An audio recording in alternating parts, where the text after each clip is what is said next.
皆さんこんにちは、ネストリングスです。今回もこちら新しく発売されたサムライセイバーとクリムゾンガルーダのパーツを使ってバトルしていきたいと思います。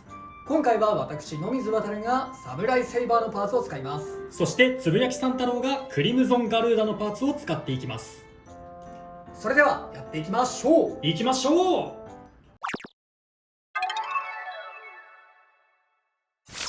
最初にシュートポジションを決めるじゃんけんをします。最初はグー、じゃんけんぽい。左。お互いのファーストベイ。せーの、じゃん。クリムゾンガルーダ 960P。 サムライセイバー 270R。 ファーストバトル、レディーセット、3、2、1、ゴーシュッ。うわぁ、こっちが攻撃したことなんだ。足やるか。いい攻撃入ったが、持久戦に変わっていく。持久戦ならラッシュ化したいよ。どうだ。いや結構ロスがどうだ。どうだ。よしよし、あぶな。スピンフィニッシュ。クリムゾンガルーダに1ポイント。めちゃめちゃギリギリだったね。お互いのセカンドベイ。せーの、じゃん。レオンクレスト 360TP。 エアロペガサス 360L。 モードチェンジいいですか。どうぞ。ハイモードに変えます。セカンドバトル、レディーセット、3、2、1、ゴーシュッ。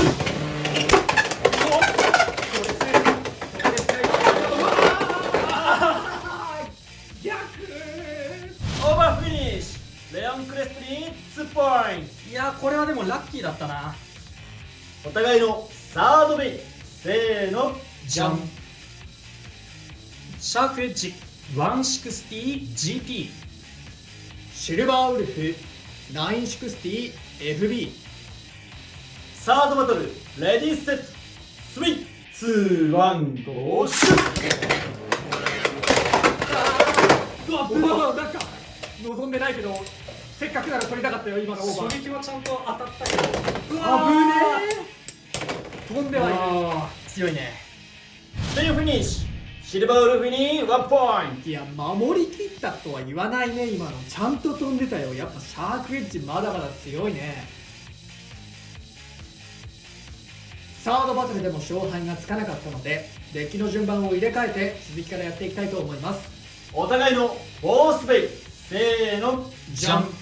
レオンクレストサムライセイバー。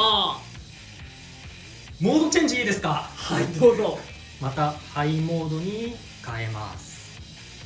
フォースバトル、レディーセット、3、2、1、ゴーシュッ。いやー危ね守りきりたいが結構元気いいな。そうね。おお。いや惜しかったよ今の。あ、立て直して立て直して。俺も立て直して。俺も立て直してくれ。うわー、よしよしよしよしよしよし。スピンフィニッシュ。サムライセイバーに1ポインいやこれがしたかったんだけど危うすぎる。ト。お互いのフィフスベイ。せーの、じゃん。クリムゾンガルーダエアロペガサス。フィフスバトル、レディーセット、3、2、1、ゴーシュッ。危ない。惜しい。危ないよ。こっちもアタックしに行きたいね。あーまずい。2回すかしたのはだいぶスタミナが。あ姿勢がだいぶ崩れた。なんか嫌なくなったな今キュイーって。いやーでもそっちのが今回ってるね今は。そうね今はね OK っぽい OK っぽい姿勢を整えて。ダメかー。よーし。スピンフィニッシュ。エアロペガサスに1ポイン姿勢崩れたけど立て直せてよかった。ト。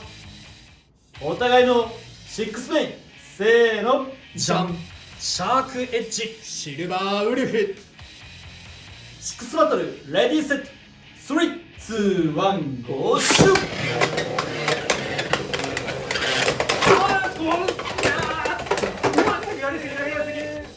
オッケーオッケー。あとはスピンでいい。あとはスピンでいい。危ない危ない危ない。ダメかー。よーし。スピンフィニッシュ。シルバーウルフに1ポイント。よってこの勝負は野水航選手の勝利だ。よーし、ピンチから守りきって堅実に1ポイント重ねて勝った。いい勝負だった。いい勝負だった。怖かったはい、というわけで 3on3 バトルをやってきましたが、いかがだったでしょうか。じゃあまずはこっちが使ってたクリムゾンガルーダなんだけど、2枚刃の形状のブレードでちょっと楕円っぽい形してるから、しっかりアタック力があって相手に思いっきりぶつかった時にちゃんと飛ばせる攻撃力があるね。なんでバランスタイプなんだけど、ちょっとアタック寄りのバランスタイプかなっていう感じで、すごく使いやすいブレードだなって思いました。前の動画でちょめ丸も話してたんだけど、2枚刃だからシャークエッジと比べた時にどうなのかっていうところで、俺も同じ意見で、シャークエッジより攻撃力は落としたんだけど、その分をスタミナ部分にパラメータを振り直したみたいなベイかなと思います。なので今回ポイントビットを使ってアタックに行く挙動と最後のスタミナ面も維持できるような感じで組んでみました。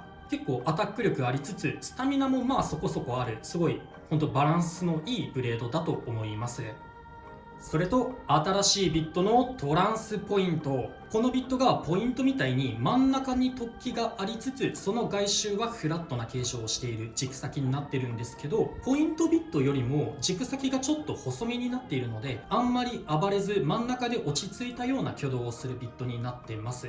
で、ベイの高さを変えられるというすごい画期的なビットで、今回発売される前にこの情報が出た時はなんかネジみたいに2つのパーツをくるくる回して高さ変えるのかなって思ってたら、ビット自体はかっちりしてて、特に遊びがないからそんなスタミナロスが激しいみたいな感じにはなってなさそうなのが好印象でした。ここの横にある突起の部分がこのラチェットと噛み合うことで高さが変わるっていうのを想像してなかったんで、すごい面白い作りしてるなと思いました。で、今回このトランスポイントをどうやって活かそうかなっていう風に考えた時に、相手がアタックタイプのベイを使ってきた時はハイモードにして、このレオンクレストのプラ部分で受けてディフェンスで守りきっていこうかなと思って使ってみました。で、相手がアタック以外だったらちょっとローモードの方で運用してこうかなという風に考えて今回このカスタマイズを使ってみました。ただね、やっぱりハイモードローモード固定できずにエクストリームダッシュした時に高さ変わっちゃって思った通りの動きにはなりづらいっていうところがちょっと難しいかなとは思います。そして私野水航はサムライセイバーを使ったんですが、他の方も言っていた通り、アタックタイプというにはちょっとアタック力が足りないような印象がありますね。今回ラッシュで使ってみたんですけれど、しっかり当たって加速できた状態でだったら相手を弾くかなという印象はあるんですが、やはりブレード単体での攻撃力はあんまり高くないかなという印象があります。ただ持久力はそこまで悪くない印象があるので、他の方も言っていた通りバランスタイプといいますか、そういった戦い方をするのがいいんじゃないかなと思いました。今回ラッシュを使ったのもアタックをしつつスタミナを担保して最後はスピンフィニッシュを狙っていこうと思ってこういうカスタマイズにしましたが、フェニックスウィングとか他のブレードと比較しちゃうと、サムライセーバーでこの戦い方するのは別にサムライセーバーである必要はないのかなと思ってしまいましたので、もっと他のいい使い方があるんじゃないかなと思いました。で、ラチェットの270なんですけど、これはやっぱりちょっと良くないパーツだなと思いましたね。動画の前に何回かバトルしていたんですが、この270がアタックビットを使っていてもバーストしてしまうっていう回数が結構多くて、ちょっとやっぱり 2K 使えないよな、使いにくいよなというのが正直な感想ですね。特にサムライセーバーがちょっとラジェットが露出しやすいというのもあるかもしれませんが、にしてもちょっとバースト率高いなと思いました。そしてレベルビット、これはかなり好印象なパーツです。軸先がちょっと平らに近いような形状をしているので、姿勢が崩れにくいという利点がありつつ、もちろんアタックビットなので軸は太くなっていてバーストもしづらく、アタックの挙動もちゃんとできるということで、エアロペガサスとかなり相性がいいんじゃないかと思って今回使ってみましたが、かなり使えるかなと思います。結構自分はエアロペガサスをディフェンスっぽい運用をしたくって、でもバーストしやすいし倒れやすいしでビット選びに結構難航していたんですが、このレベルはかなりエアロペガサスに合うんじゃないかなと思っております。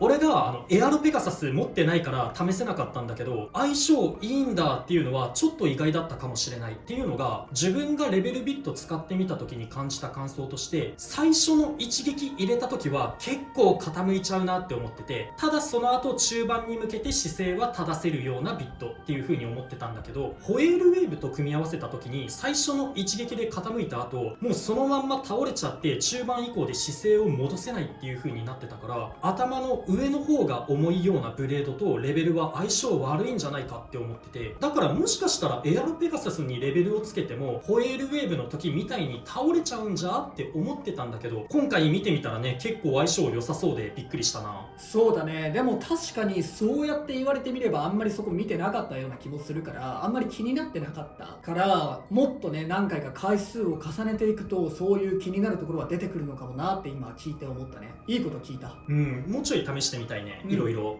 そしてこのホールドランチャー、サムライセーバーについてくるランチャーなんですが、個人的にはちょっと使いにくいかなっていうのが正直な感想ですね。やっぱり一つ気になるところはこう横引きになってしまうというところなんだけど、これは人によると思うんだけど、力強くシュートするときって手前に引きたいんだよね俺は。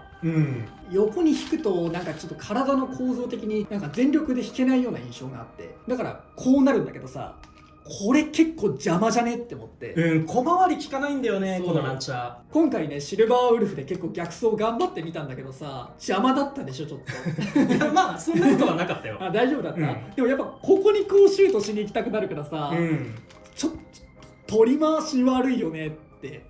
まあ使い分けすればいいとは思うんだけど、そうだね。だからちょっとこれ単体だと結構ちょっと気になるなーってところは結構出てくるかもなーと思ったね。ここの幅よりでかいからさ、こう傾けたい時とかさ、もうなんかちょっとこっちとかね傾けられないなと思って、そこは結構気になっちゃうなっていうところはありますね。あと新品だからっていうのもあるかもしれないんだけど、俺が一番最初にホールドランチャー使った時は重めのベイ打つ時にちょっとガリガリってなっちゃって、普通のワインダーランチャーではそんなことなかったんだけど、ホールドランチャーだとちょっと引っかかりを感じるようなこともあったから、もしかしたら中の作りも普通のワインダーランチャーとはちょっと違うのかなって思った。そうだね。もう一つね回るパーツがついてて、多分なんか衝撃を逃がすとかこう負荷を抑えるような作りになってると思うんだけど、それがあってねちょっとシュートする感覚は違うかもしれないなと違うなって思ったね。あとはこのワインダーの持ち手の形状も違うから、ここもね好き嫌いはちょっと分かれるかなと思ったね。で俺このホールドランチャーの一ついい使い方あるなと思ったのが、これ多分ワインダー刺してほかっておけばワインダー伸びるんじゃねえかなと思ってなるほどね。そうこれまっすぐになってるからさ、このままちょっと保管するときはこのまま保管しておけばワインダーやがてまっすぐになってくれるんじゃないかなと思ってて、ワインダーの矯正器具として使うのは正直ありだなとは思ったね。でもホールドランチャーはちょっと使いにくいかもしれないけど、ロングワインダー自体は普通のランチャーでも使えるし、ついてきたこのラバーパーツとかもね、僕もこうやって使ってるんだけど結構持ちやすくなったりとかしてかなりいいところもあるから、そういうとこもホールドランチャーのいいところだなとは思いましたね。あと普通のワインダーランチャーとかでもやっちゃいがちなんだけど、力強くシュートしようとするとこう手が最後前に出ちゃう、っていうのはできるだけそうならないように努力したんだけど、俺も今回やっちゃってる気がしたね。この回転する部分、ベイのセットされてる部分に手を持ってるとあんまり前にはいかないような気がするんだけど、ここで持っちゃうとね、なんか手が遠いからか知らないんだけどこう結構前に出ちゃう、力を抑えるのが難しいかなと思っちゃったね。これは俺が下手っていうのもあるかもしれないんだけど、普段ストリング使ってるからワインダー使うの超久しぶりだったっていうのもあるとは思うんだけど、ちょっとちゃんと相手の方にはいかないようにって意識した方がいいかもなとは正直思いましたね。特にワインダーランチャー使い慣れていない人ほど。ということでクリムゾンガルーダもサムライセーバーもホールドランチャーも結構面白いので、興味のある方は買って遊んでみてください。この動画が良かったらグッドボタンとチャンネル登録よろしくお願いいたします。それではまた次の動画でお会いいたしましょう。バイバイ。バイバーイ。